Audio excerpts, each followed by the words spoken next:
This video is about things that I did for my nonverbal child to encourage speech, to create an environment that was always educational for her so that we could give her some type of words. Her diagnosis was very young. It was at 15 months. And so immediately I hit the ground running and I started implementing everything that I could and learning everything that I could about autism. She didn't have speech, but I understood very soon in our journey, or for her, that she thought in pictures. Her communication was in pictures. So yes, we used PECS, which is Picture Exchange Communication System. But some crazy things that I did was I labeled my house, and I had index cards, and I labeled the lamp and the desk and the chair and the trash can, everything that I could think of all over my house. It was kind of funny. I was always at the teacher supply store. I was always at garage sales getting things from retired teachers to use in my home. And I pretty much, over time, I ended up turning my house into a classroom. My living room was a classroom, and I had the alphabet on the wall and colors and shapes and all the things that she needed to learn. So at a drop of a hat, we could just walk into the room and we could practice. I had CDs and cassette tapes and music that was always playing. It was very repetitive because I wanted her to speak. When she was little, when I say little, I mean 2 years old, 3 years old. And I'll give you an example. I would sit her down and I would say, okay, we're going to put your shoes on now. Where are those shoes? Here they are. Here's the tennis shoes, pink tennis shoes. Okay, I'm going to put the right one on. And I would put the right one on. I'm going to tie it. Oh, loop one, loop twice. Oh, there we go, in a knot. All right, now the other shoe. I was constantly talking. Is it exhausting? Yeah, it makes you a little crazy. I was always talking because I wanted her to speak. And if I was quiet in my head, that wasn't going to help her. She needed to hear these things over and over again. And as we were doing things, I would label things. So I would say, if we were walking over to the table, well, let's go walk over to the table. All right, time to sit down. And I would pick her up and I would sit her down. Everything that I was doing, if I was feeding her, here's the whatever it was on the spoon or the fork. I'm going to open your juice box now. Let me pull the straw off. And I would pull the straw off. And now I'm going to put the straw in. Okay, here's your juice box. It's ready to drink. Like a crazy woman. Yes, I was giving words to all of the actions and everything that I was doing to try to get her to speak. As she got a little older and she got into school, and that's when we started ABA therapy. ABA therapy was very helpful for us. And she would eat everything because she had this sensory thing where everything was to the mouth. Everything was to the mouth. And so she would take all of her books and she would chew them like a billy goat. And they would have a little bite. The book is square and it would have a little bite on the corner because she would chew them off. And I wasn't going to not buy her books. So I learned really quickly not to buy brand new full-priced books. So I went to the thrift store. And instead of buying books with pages, I bought the board books for smaller, younger children. And I bought them in bulk. Every time I would see them, I would go all the time. And anytime I saw Chick-a-Boom or how to when you give a pig a pancake, or what is it, all Peppa Pig and all the things that the kids do. All of these children's books, I would buy all these children's books in bulk so that she would have. And yeah, she ate a lot of those too, but at least they lasted a little bit longer. And I would, of course, try to get her to not do that. I would not say no, you just redirect. When you redirect, let's say she has it to her mouth, instead of saying, no, stop it, don't eat that. That's not how I would do that. I would say something like, are you hungry? We're not going to eat the book. Let's not do that. Okay, so I would tell her what I wanted her to do. I wouldn't tell her no. Um, what if we took that out of your mouth? How about we take that out of your mouth now? I would tell her things in that way. I would twist it to where it wasn't a no. I didn't want her to come because they're constantly doing things that we don't want them to do. And if I tell her no every time I don't want her to do something, well, shit, I'll be saying no all freaking day. And what that does is no turns into I can't, because you're constantly telling your kids, no, don't do that. No, don't do that. No, don't do that. No, do that. What ends up in their unconscious mind, what ends up developing is, well, I can't, because they hear no all the time, that they start to grow into by the time they're 8, 9, 10, 11, 12 years old, they're like, oh, I can't do that. So if you go do something, try something new like roller skating, and they're like, oh, no, I can't do that. How do you know you can't do that? Where does that come from? It comes from when they were 2, 3, and 4, and you're constantly telling them no, no, no, no, no, no, no. And so they take that meaning and they turn it into I can't. So that is why, knowing that, that's why I always try to avoid saying no and try to twist it into redirecting her to what I did want her to do. I labeled my house, I turned my house into a classroom. People would come over and say, is this a daycare? Which is kind of funny.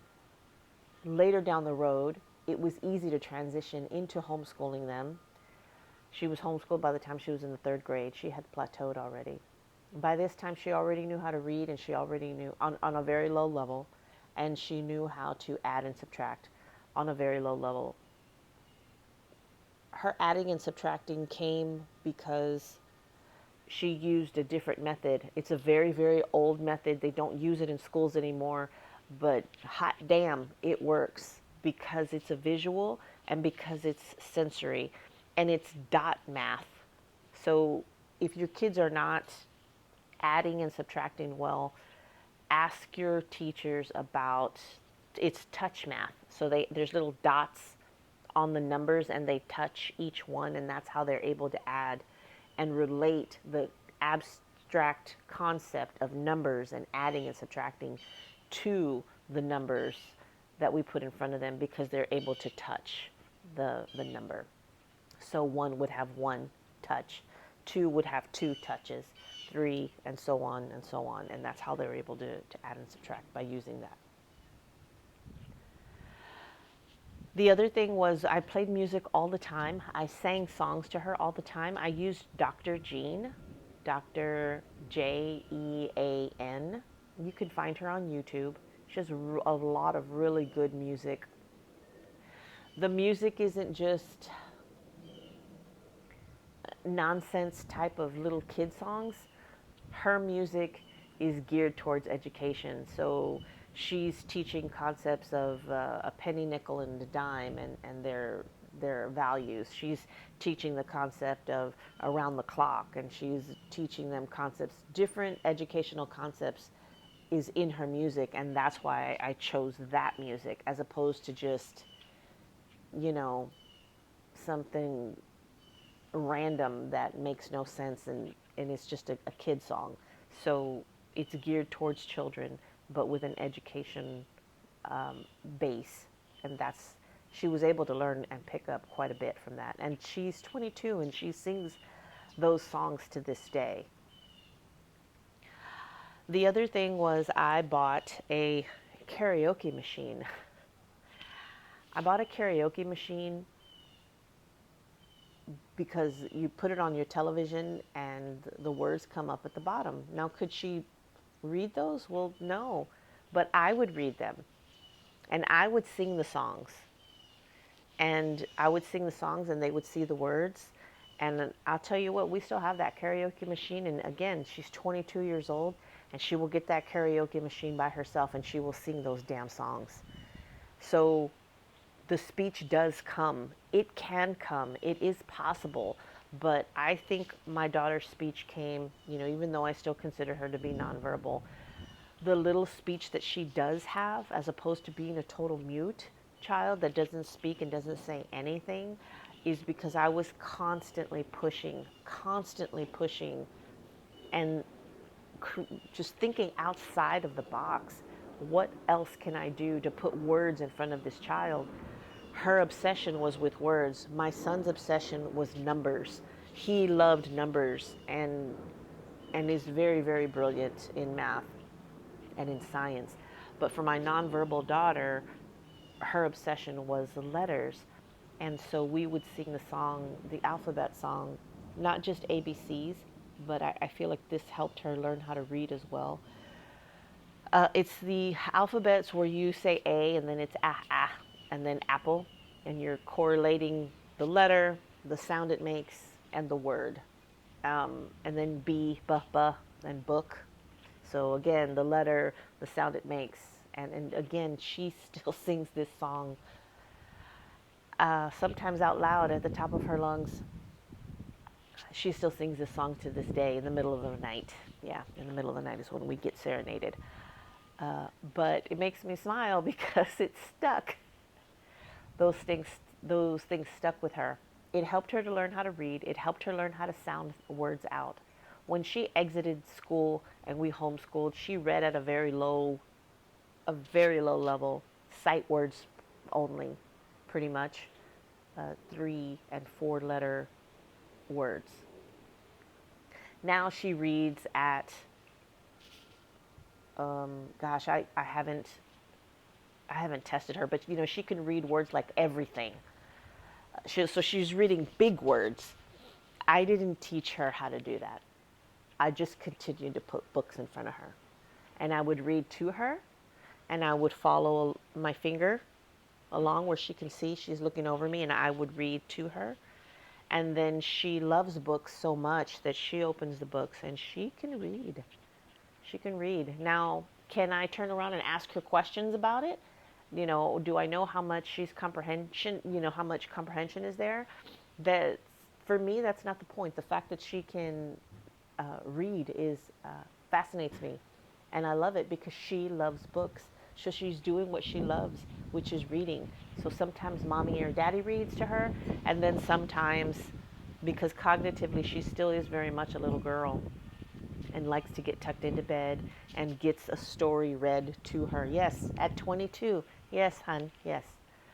So we still read to her, but she can read to herself as well. And she still loves books. She has books all in her room. She has books all in her closet. There's shelves in her closet full of books. I have 2 bookcases in my bedroom full of books. And she has a lot of repeats. So she has a lot of the same book. We have like 4 or 5 copies of the same book. Yeah, that's fun. And she's constantly wanting to order books and buy books on eBay and go to the bookstore. We go to the bookstore every week. We go to the bookstore, and she wants books. This is her obsession. She loves to read, and so I just surrounded her with that.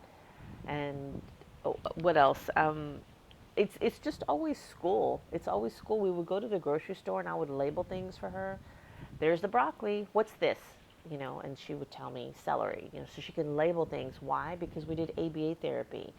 So instead of having a picture of celery, it's the actual damn stalk of celery. And so she could label things. She may not eat the celery, but she knows what it is. So I'm always teaching her how to do those things. Our life is a classroom. You don't have to be in the classroom to learn. Her life is a classroom, and kids can learn anywhere. They don't have to be in school. That's why homeschooling works. They don't have to be in school. That's what society wants you to believe, but it's not true. And in the beginning, I thought, well, I'm not a teacher. I don't have a teacher certification. I don't know how to teach children the right way, the wrong way. I'm going to screw them up. I'm going to mess them up. And if you feel like that, that's normal. I felt like that for a long time. The first few years when I was homeschooling my kids, I thought, oh my gosh, I'm screwing these children up. What am I doing? I'm making a huge mistake. And I can't go back. I can't undo it. But I kept pressing forward because my heart I just knew that them being in school was pulling the spirit out of my son. And for my daughter, she didn't want to be there. So I don't regret homeschooling them. Is homeschool the best for everybody? No, I don't think homeschooling is the best for everybody, and I can't tell you whether to homeschool your children or not. That's something that you would have to decide on your own and figure it out. And the best advice I can give you is try it. It's not the end of the world if you decide, well, this is not for us, and you put them back in school. Big woo. Okay, there's no mistake. Freezing and not doing anything out of fear, that's a mistake. That I wouldn't advise. But if you're thinking about it, just try it. Give it a try. You're not going to make a mistake. You just know what doesn't and what works and what doesn't work. So had it not worked for us, I would have ended up putting them back in school. But when I pulled them out, I discovered, holy cow, this is the best decision we've ever made for them, for our family. I wish I would have done it sooner. So I didn't do it sooner because I was insecure. I was doubtful that I had what it took to do it, to teach them. And so I let fear um, paralyze me. So don't do that. Don't let fear paralyze you. Make the decision, do what you need to do, and if it doesn't work, just pivot. Okay? I hope this helps. If you have any questions, please leave them in the comments. Tag somebody, forward this to somebody that you know that would need to hear this message. I have a community, Autism Alternative Journey. We also have a Facebook as well as this channel. So I hope you will give me new ideas to make new videos about. I have lots of experience, and we've been through a whole lot in the past 20 years. So I'm happy to help any way that I can. Thanks so much.